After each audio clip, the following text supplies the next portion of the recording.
A demonização de certos alimentos, ela é temporal, mas perene. É porque a cada momento, a cada época, resolvem pegar no pé de um alimento. Guardado alguns interesses comerciais ou apenas por estupidez humana dos chamados influencers, de querer aparecer, de querer causar, mesmo que seja pelos motivos errados, né? Falem mal, mas que pelo menos falem de mim. É mais ou menos assim que esse tipinho pensa. Então, houve a época em que foi colocado em xeque o café, o chocolate, o leite, o glúten. A cada momento aparece um culpado pelas mazelas alimentares da sua saúde física e mental. Cada hora aparece um negócio desse. Normalmente baseado em algumas poucas pesquisas não conclusivas e até mais antigas, coisas que são ressuscitadas para causar ou mesmo para defender algum tipo de interesse comercial dentro de um pensamento macro um pouco mais extenso. Muito bem.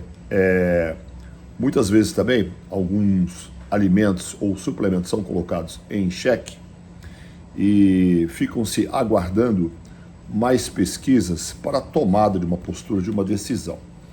Quando a creatina foi lançada a nível comercial, eu estava na Europa, eu morava na Inglaterra. E logo as primeiras pesquisas demonstravam aí os efeitos positivos da creatina, mas ela foi colocada em dúvida durante pelo menos mais de uma década, principalmente aqui no Brasil, né? Porque será, né? Muito bem, ela é acusada de causar diversos males, de problemas renais, retenção hídrica e muitas coisas. Só que hoje é uma das, ou aliás, é o suplemento alimentar mais pesquisado pela ciência e comprovado a sua eficiência. Quer dizer, demorou bastante tempo para que essa certeza fosse algo a ser proferido em uníssono por parte dos profissionais da área. Mas eu mesmo, quando comecei a utilizar a creatina, eu morava na Inglaterra e fazia uso de alguns ciclos mais leves de esteroide anabólico. E como eu tinha uma percepção um pouco mais, podemos dizer, realística dos efeitos desses suplementos, não vou nem dizer científica, vou dizer realística, o que eu resolvi fazer? Vou experimentar a creatina. Isso por volta de 1991, hein, quando ela surgiu, sendo que as primeiras pesquisas aconteceram ali pertinho de onde eu morava, na Universidade de Oxford, tá? Muito bem, resolvi fazer a creatina e na época acreditava-se que misturar com café diluiria melhor a creatina e eu fiz uma dose de saturação inicial com cerca de 15 gramas de creatina por dia durante uma semana e depois eu mantive a dose de apenas 5 gramas por dia, por mais o restante aí do mês. E imediatamente o que eu percebi, como eu tinha esse caráter perceptivo, naquela época eu não fiz uso de nenhum esteroide anabólico, tá? E para não intervir naquilo que seria a percepção do resultado. E eu tive inicialmente um resultado muito bom, com a manutenção da massa muscular e até da minha força, tá? Foi o que eu observei na época, no início da década de 1990, quando a maior parte de vocês não era nem nascido, né? Aí vieram alguns outros artigos questionando a necessidade de dissolver a creatina em algo quente, aí falava que a cafeína concorria com a absorção da creatina e coisa e tal. Aí eu passei a fazer a creatina passando por cima dos céticos, né? E continuei a fazer a creatina no meu shake de whey protein.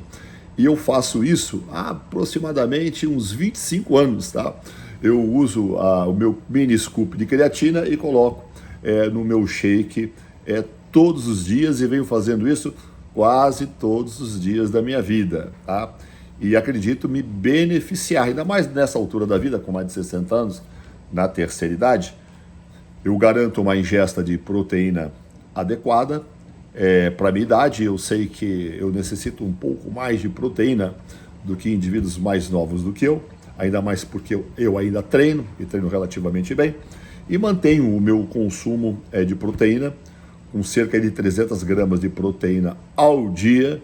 O professor faz muito uso da whey protein e de um mix de proteína vegetal também. Às vezes eu misturo esse mix de proteína vegetal com a minha whey dentro do meu shake composto aí de mais aveia, um dos alimentos demonizados recentemente. Isso que eu ia falar para vocês aí.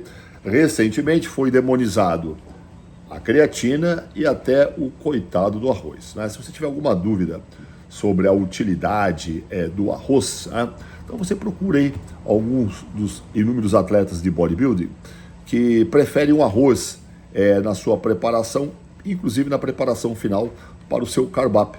Ou se você tiver mais dúvidas ainda, vá ao Japão, pega um avião, agora não precisa mais de visto para ir para o Japão, você vai para o Japão e pergunta para um japonês, daqueles que estão na Blue Zone, daqueles que estão com bem mais de 100 anos de idade, vivos e saudáveis, pergunta para eles se o arroz faz mal para a saúde deles.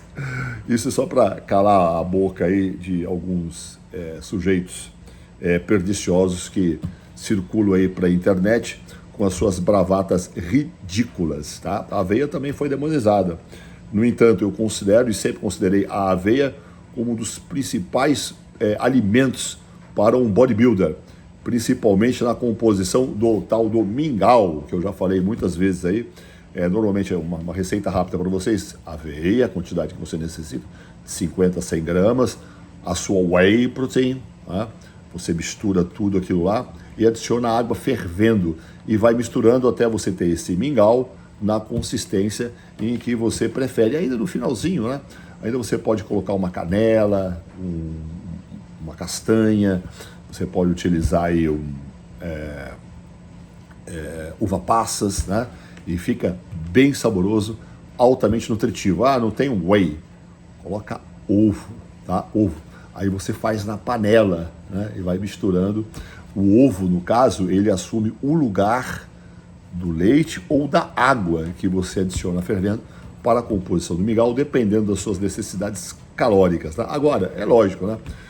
Quero uma indicação perfeita para as minhas necessidades.